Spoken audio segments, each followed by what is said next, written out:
Tras una operación militar estadounidense que resultó en la captura de Nicolás Maduro, el suministro de petróleo venezolano a la isla ha quedado paralizado. Simultáneamente, México ha interrumpido sus envíos de crudo a La Habana. La decisión que el gobierno mexicano califica como soberana, pero que coincide con fuertes advertencias de la administración de Donald Trump. El detonante de la actual crisis fue el operativo militar de Estados Unidos en Venezuela realizado el 3 de noviembre de 2025, el cual culminó con la captura de Nicolás Maduro y su esposa Cilia Flores, quienes enfrentan cargos en Nueva York. El corte de suministro, señores, el flujo del petróleo desde Venezuela a Cuba, vital para que la economía de la isla funcione, se detuvo tras la caída de Maduro. El nuevo escenario en Caracas es el siguiente. El presidente Donald Trump afirmó que Estados Unidos mantiene una presencia muy fuerte en Venezuela y que está trabajando con el gobierno interino de Delcy Rodríguez.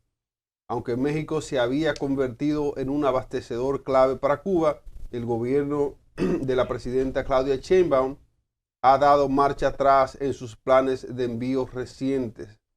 Esto es catastrófico, señores, para una nación como Cuba, que está colgando de un hilito, señores. La resiliencia, señores, de los cubanos, de esos comunistas cubanos, durar ahí muchas décadas, acercándose, sobrepasando por mucho el medio siglo y acercándose frente casi al siglo. Sí. Eso es una cosa titánica.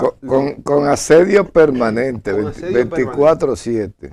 Así es. Entonces, aquí les va la siguiente información. Algunas cancelaciones de cargamentos. Pemex retiró de su calendario el envío de aproximadamente 20,000 barriles diarios que estaba programado para cargarse a medios de enero de 2026 en el buque Swift Galaxy. La postura oficial es la siguiente. Sheinbaum reconoció públicamente las pausas en el suministro, argumentando que se trata de una decisión soberana y ajustes técnicos, negando presiones externas. El contexto de presión es el siguiente. Analistas señalan que estas interrupciones ocurren tras la visita del secretario de Estado estadounidense Marco Rubio a México en medio de la revisión del Tratado de Libre Comercio. Usted dirá, Marco Rubio, con ascendencia cubana y que es, para los fines de Pulibanca, Freddy, es el presidente de Miami para abajo. Entonces, todo lo que tiene que ver con la parte sur de Estados Unidos y sobre todo la parte hispana, los hispanoparlantes, porque Marco Rubio viene y conoce la cultura, él es el jefe de eso, es quien le recomienda a Trump. Aquí hago un paréntesis jocoso para relajar un chiste de noticias malas. No sé si ustedes vieron el video donde Marco Rubio le pasa un papelito a Trump, le dice, vuelve a hablar de Chevron, go back to Chevron, sí. Porque Trump se va en una y arranca a hablar cuestiones para no decir disparate. Y Marco Rubio le pasa un papelito y dice, mira, y él mismo lo dice y en público dice, Marco Rubio me dice que vuelva a hablar de Chevron. Pero bueno, ese presidente donde Dios no puso no puede haber. Así es, entonces. Eso es autenticidad. Es mucha coincidencia. Así se llama. No te dejes provocar, Nicolás. Es mucha coincidencia que Marco Rubio vaya a México, haga unas gestiones allá y que concomitantemente a Sheinbaum se le recurra la idea de que hay que hacer un ajuste técnico y vamos a parar el envío de petróleo a Cuba. Obviamente, todo el que camina con los pies, Freddy, sabe que hay una influencia del gobierno de Estados Unidos, aunque Sheinbaum diga que no. La administración Trump ha intensificado su retórica y acciones contra el gobierno cubano, aprovechando la pérdida de sus aliados regionales. Hay una predicción de colapso. Donald Trump aseguró que Cuba está a punto de caer y muy cerca del colapso total y de no contar ya con el dinero ni el petróleo de Venezuela. Hay además un ultimátum. A través de las redes sociales, Trump advirtió que no habrá más petróleo ni dinero para la isla y sugirió que el régimen cubano hacer un acuerdo antes de que sea demasiado tarde. Son las estrategias de Trump, o entra, o te entramos.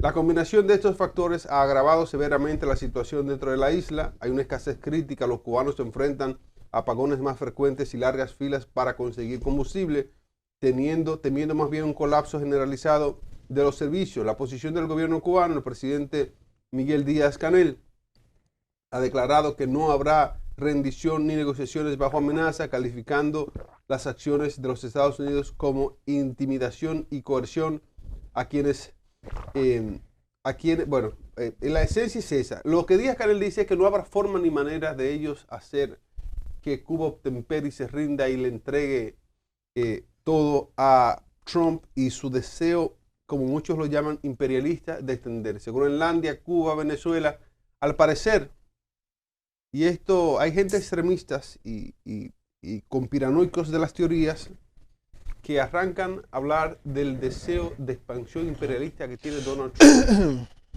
Y uno quisiera decir, bueno, en esos tiempos, eso es una locura, hablar de imperialismo y que se va a expandir como cuando Inglaterra arrancaba por ahí, Freddy, y empezó a conquistar la India de todo el mundo y de todo el que esté por en medio. Pero uno se fija, si uno se fija en las acciones, en los rasgos del gobierno de Trump y cómo está gobernando tanto de dentro como fuera de Estados Unidos, hay unas cuestiones que se parecen mucho a eso, Freddy.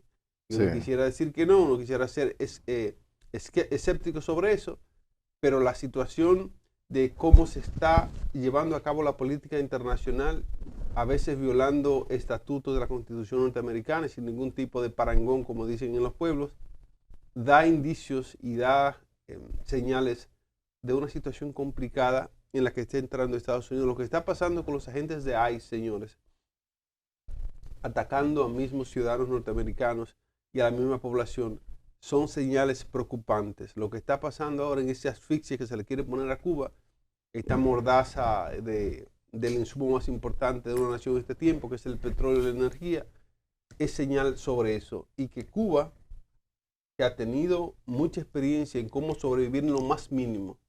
Cuba, bueno, y he escuchado historias cubanas que ni siquiera yo me atrevo a pronunciar porque no soy cubano y entiendo que ellos tienen derecho a decir sus cosas de ellos, pero la situación que cubanos han tenido que pasar para sobrevivir es un asunto sinceramente inhumano. Nelson Enrique Valdez-Burgos. Muchas gracias, Iván. Bueno, aquí voy a dejar con mis palabras el material para que se maten Freddy y Nicolás, porque le voy a dar un 50% de razón a cada uno. Es tan culpable el que incita el problema que el que pelea, ¿verdad? Sí. Bueno, así que tú vas preso también. Vamos a hacer un poquito dreamers, ¿no? Vamos a soñar un poco. ¿Puede Cuba, señores, ser un país libre a través de lo que acaba de compartirnos Iván Yael? Vamos a estudiar y rapidito ese tema. El modelo económico cubano está completamente agotado. El Estado hoy no puede garantizar absolutamente nada. Ellos destruyeron los cimientos de todo lo que funcionaba en Cuba. Y lo hizo el régimen de izquierda que tanto ama Freddy Aguas Vivas. Lograron también el régimen castrista el éxodo masivo de una juventud que hoy no existe. El miedo también se fue. Hemos empezado a ver por primera vez reacciones de gente que amaba a Fidel Castro y a los hermanos Castro y que hoy ya definitivamente cuando ese estómago empieza a cantar como si fuera una ópera, ya no lo quieren tanto. Esto debilita el régimen, pero no nos equivoquemos. Lamentablemente no lo debilita. Y ahí vamos a hablar de otros puntos también. Hay otro punto débil que tiene el régimen de los Castro, es la legitimidad ideológica. Vivimos, y Nicolás Castillo lo sabe porque es una persona que incluso él físicamente ha ido cambiando después que ganó Donald Trump. Se le ve la bonanza. Se le ve que ya está recibiendo sus pequeñas transferencias por Western Union. Entonces, ese relato que tenía el régimen cubano de la plaza sitiada, del 11J, y todo lo que emocionaba a los izquierdistas de allí y a los zurdos, y le funcionaba con el pueblo, eso está muerto. Hay un tema que es cierto. Un régimen, una dictadura, puede sobrevivir sin comida, pero no puede sobrevivir sin relato. Esto es muy importante. Tú puedes a una persona, por algún problema, decirle, mira, tú sabes, mi amor, que yo no te he podido resolver con el tema de la comida. Cuando esa persona vive, está convencida del cuento, de la mentira, no hay ningún problema. Ahora, si esa mentira llega por algún motivo a debilitarse, a erosionarse, ahí todo se acabó para el manipulador. Y quiero tocar el último punto, que es el que yo creo que más va a emocionar aquí. Nosotros no podemos, después de lo que acaba de pasar en Venezuela, que a mí me decepcionó en lo profundo, va a haber un Superman, vamos a imaginarnos portaaviones frente a la costa cubana, Y ahí vamos a pensar en lo siguiente. Se llevan a Díaz-Canel como se llevaron a Maduro. Ahora imaginemos el siguiente tema que van a hacer, que decir, bueno, acabar con todo el régimen castrista es caro, es complicado, es complejo, es convulso, puede traer un problema regional. Por lo tanto, no podemos soñar, en base a lo que Donald Trump hizo en Venezuela, que él agarre y acabe con todo el régimen castrista, porque eso es algo que no quiero volver a soñar de nuevo. Ahora, ¿qué sí podemos soñar en el caso de Cuba? Yo sí creo que antes de que acabe el gobierno de Donald Trump, si yo lo veo así porque están dadas las condiciones para eso, es una negociación. No creo que Díaz-Canel vaya un helicóptero y lo saque, no estamos hablando de Venezuela. Ellos creo que limaron, pulieron, mejoraron los sistemas de seguridad en Cuba después de lo que le pasó a Nicolás Maduro, porque es lo que yo haría. Porque yo diría, bueno, Venezuela queda mucho más lejos de Estados Unidos que La Habana. Si para Estados Unidos sería casi no, por eso está al lado. Podrían nublar el cielo cubano de aviones. Ahora el tema es, ¿podemos nosotros soñar con eso? ¿Están dadas las condiciones para que Cuba sea libre? Yo creo que sí, no de inmediato, y ahora va mi punto y se lo paso a los muchachos. ¿Está dividido el ejército cubano? No, porque en algo hizo muy bien Castro. ¿Cómo compro lealtad? Que es lo mismo que pasa aquí en República Dominicana con la corrupción.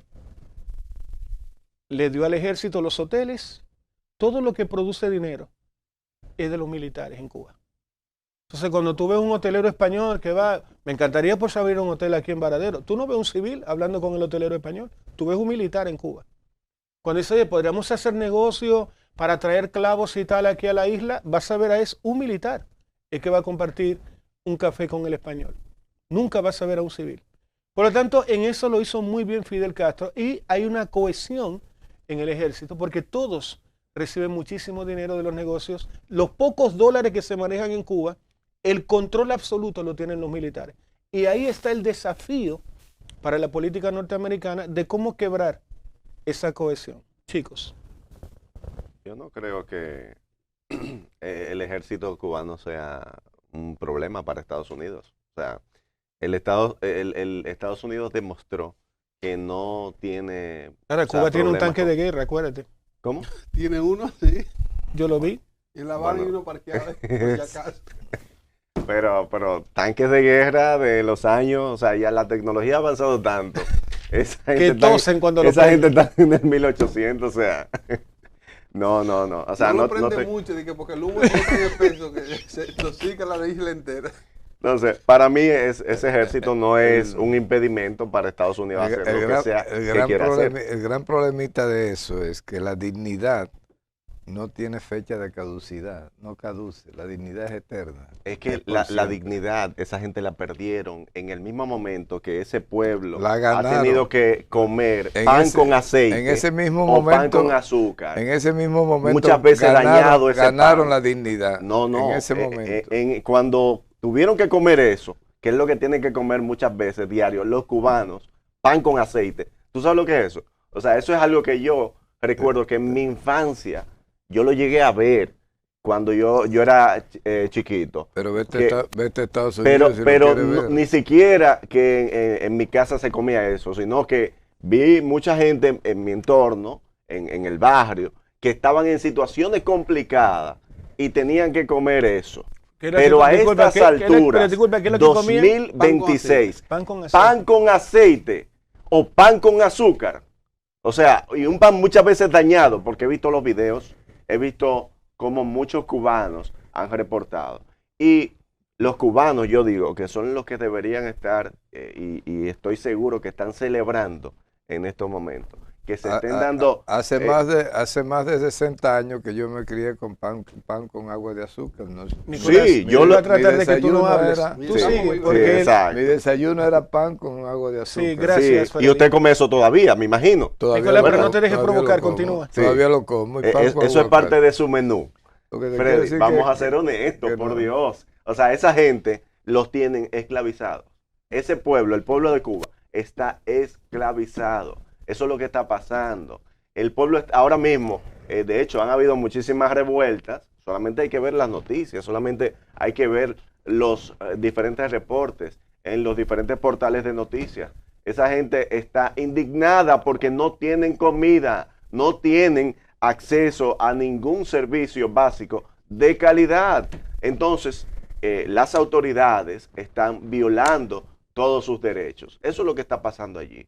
El pueblo es quien debe estar celebrando ahora mismo que todo esto se esté dando, porque eso lo acerca más a la caída del régimen. Y están en las calles deberían, multitudes, sí, multitudes de personas han salido a la calle a protestar, Freddy. No es un montaje como usted ha querido decir en un momento, porque no, que la primavera árabe, sí, está bien, la primavera árabe, pero estamos hablando de Cuba y eso es una realidad que está sucediendo ahora mismo. En Cuba hay muchísimas revueltas porque hay mucha gente que no está conforme, aparte de que están viviendo un sistema donde la salud se ha visto afectada, se han visto afectados por una especie de pandemia con el tema del mosquito, producto del descuido del sistema de salud que tienen. Ahorita olvidé es terrible lo que está sucediendo. Ahorita olvidé decir que entre los amigos que estábamos celebrando estaba Gabriel Castro, que es un escogidista y el hombre que más sabe de béisbol en el país. Ese tigre se sabe el Scouting Report de todos los peloteros vivos muertos. De cada uno de ellos, es un experto. Pero y estaba Julián Castillo, estaba Mario Cabral, era un grupito que estábamos viendo. Una peñita. Una peñita, estilo la de nosotros de Madrid. Sí. Pero miren, señores, el que no conoce su historia está condenado a repetir, ¿verdad?, los errores del pasado. Bueno, esa historia de Cuba le está jugando feo. No le juega feo a la historia de Cuba por lo siguiente. En el mes de octubre del año 1962, por cuestiones de inteligencia, Estados Unidos descubre que Rusia está transportando misiles nucleares a la isla de Cuba, a 90 millas de Miami, a 100 millas de Washington. En ese momento se crea una crisis mundial, para ir sintetizando, se crea una crisis mundial porque Estados Unidos dijo que no iba a aceptar bajo ningún concepto que en Cuba se instalaran misiles nucleares, porque estaba allá, no daba puerto. Yo pude, en el 86, yo pude entrar a la cabina fui condecorado no condecorado, me dieron un reconocimiento a mí, a mi periódico. ¿En dónde? En el 150 aniversario del nacimiento de Máximo Gómez en Baní. Y a mí me invitaron de La Habana y me dieron un reconocimiento por el periódico La Verdad del Sur. ¿Por eso te lo dieron los Castro? Y digo esto porque yo entré Fidel Castro y Raúl Castro. Yo entré con Raúl Castro, entramos a una especie de cabina de mando. Ellos tenían la bolita del mundo en los techos de un simulando. Yeah. Y nos explicaban que, mira, si sale de Estambul un misil, inmediatamente prende una bombillita y te va diciendo hacia dónde se dirige. Esa es la misma tecnología que tenía Venezuela y allá se metieron y sacaron a Maduro. Esa es la misma. Y si de Miami nos disparan, nosotros tenemos 8 segundos para responder. Pero nuestro sistema está tan preparado que en 8 segundos responde 2 veces. Si falla un misil en detectar... Le digo esto porque lo que pasó en la Cuba del 1962, en octubre del 62, fue una demostración de heroísmo, de firmeza, de dignidad, de soberanía nacional, de identidad y además de convicción ideológica. Anótense ese pedacito, tanto Nicolás como Nelson. Convicción ideológica. Y entonces, ¿qué sucede? Esa crisis llevó al mundo a segundos, posiblemente no llegaran a minutos, el momento en que se disparara un misil y se armara la hecatombe. Estuvo a puntitito de iniciarse la Tercera Guerra Mundial en octubre del 62 con el pueblo cubano. Freddy, ¿qué tú me dices de la gente que pasa hambre en Cuba y de los presos políticos cubanos? Tu poema, yo dejé que tú leyeras tu poema ahí tranquilo y no te interrumpí. Adelante. Esa crisis estuvo al borde y Fidel se negaba a negociar, a transigir con él. No, tenemos el derecho soberano de instalar lo que nos dé nuestra maldita gana en nuestro territorio, porque los yanquis tienen sembrado el mundo de bases militares y de bases de agresión, y nadie le ha dicho a los yanquis que no. Entonces, Cuba se paró en dos patas. Y cuando Nikita Khrushchev en Rusia negoció con John F. Kennedy, negoció la abdicación, Rusia se retiró y retiró todos los misiles. En ese mismo momento vino Fidel y rompió con Nikita Khrushchev, porque no aceptaba la negociación. Y Fidel se paró en dos patas. Entonces, ¿qué pasa? Que ese mismo periodo en 1989, cuando cae el muro de Berlín, cuando se destruye todo el sistema soviético, la Unión de Repúblicas Socialistas Soviéticas, y se arma una hecatombe en el mundo, geopolítico en el mundo, Cuba decretó el periodo especial y sobrevivió a ese periodo especial en las peores condiciones conocidas, pero no quebrantó su soberanía nacional, no permitió que le mancillaran su territorio, y Cuba sigue incólume 64 años después de haber ganado la revolución. Con una dictadura que jode a su país. Sigue con dignidad y sigue con decoro y sigue con muchísima gallardía. Porque no duraron por el apoyo ruso. Que se laceren los principios fundamentales de la dignidad del hombre, una de la dictadura soberanía que mata de los países a su pueblo de hambre. y de la independencia de los países de potencias extranjeras. Así es, para nosotros cerrar. Todo eso comiendo pan con aceite. Bien, debemos cerrar. Exacto. Y ciertamente Nicolás lo señala, Freddy ha dicho, el decoro y el honor y la resistencia y la fuerza que ha tenido que ser aplicada para por muchas décadas poder resistir el poderío de un imperio como el de Estados Unidos. Es una nueva